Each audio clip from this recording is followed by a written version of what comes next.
এই নারায়ণগঞ্জের এসপির অফিসে আমাকে নিয়ে এমন অকথ্য ভাষায় গালিগালাজ করা হয়েছে। আমি একটা মাসআলা দেওয়ার কারণে সেখানে আমাকে ডেকে নিয়ে অকথ্য গালিগালাজ, আর ওসিরে বলতেছে যে থানায় নিয়ে প্লাস দিয়া হাত পায়ের নখুটে দিবা।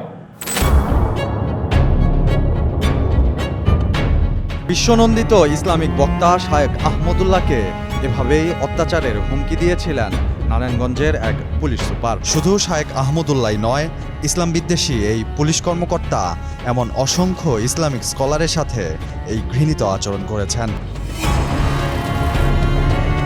নারায়ণগঞ্জে যারাই পুলিশ সুপার হয়ে এসেছেন তাদের সকলেই ছিলেন আওয়ামী লীগ সরকারের সাবেক মন্ত্রী গাজী গোলাম দস্তগীরের মদতপুষ্ট। নারায়ণগঞ্জের বর্তমান পুলিশ সুপার গোলাম মোস্তফা রাসেল, যিনি জনগণের বন্ধু নয় বরং দুর্নীতি আর দলীয় এজেন্ডা বাস্তবায়নে নারায়ণগঞ্জ জুড়ে বহুল আলোচিত। এসপি রাসেলের অত্যাচার নিপীড়নে রীতিমতো দিশেহারা এলাকার সাধারণ মানুষ। এছাড়াও দ্বাদশ জাতীয় সংসদ নির্বাচনে নারায়ণগঞ্জ এক আসনের ভোটের আগের পরিস্থিতি ছিল খুবই ভয়ানক। বাংলাদেশ আওয়ামী লীগ মনোনীত নৌকা মার্কার প্রার্থী গোলাম দস্তগীর গাজীর সন্ত্রাসী বাহিনীর আতঙ্কে নির্বাচনী প্রচারণা চালাতে পারেননি অন্যান্য প্রার্থীরা। তার বিরুদ্ধে রয়েছে স্বতন্ত্র প্রার্থীদের উপর হামলা, বীর মুক্তিযোদ্ধাদের উপর হামলা, সাধারণ মানুষের বিরুদ্ধে মিথ্যা মামলার অভিযোগও। আর এই কাজে তাকে সহযোগিতা করেন নারায়ণগঞ্জের পুলিশ সুপার গোলাম মোস্তফা রাসেল। অভিযোগ রয়েছে তার যোগসাজশেই ভোটহীন নির্বাচনে জয় হয়েছে গাজী গোলাম দস্তগীরের।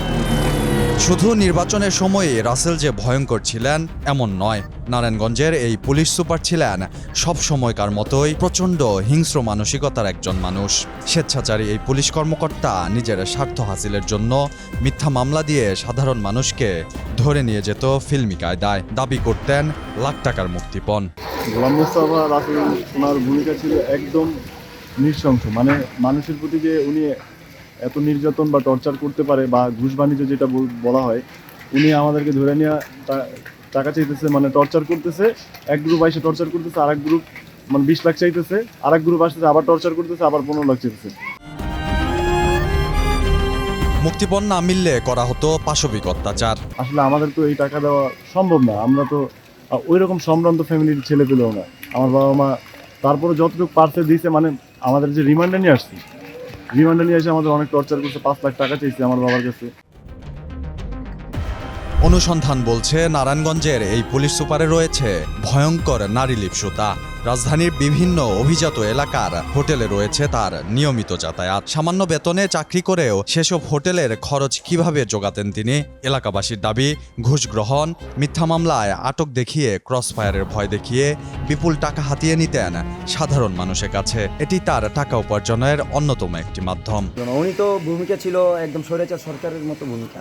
উনি তো আমাদেরকে, ওনার যদি ভালোই ভূমিকা থাকতো তাহলে তো আমরা ঠিক মতন বাসায় থাকতে পারতাম, ঠিক মতন ব্যবসা প্রতিষ্ঠানে ব্যবসা করতে পারতাম।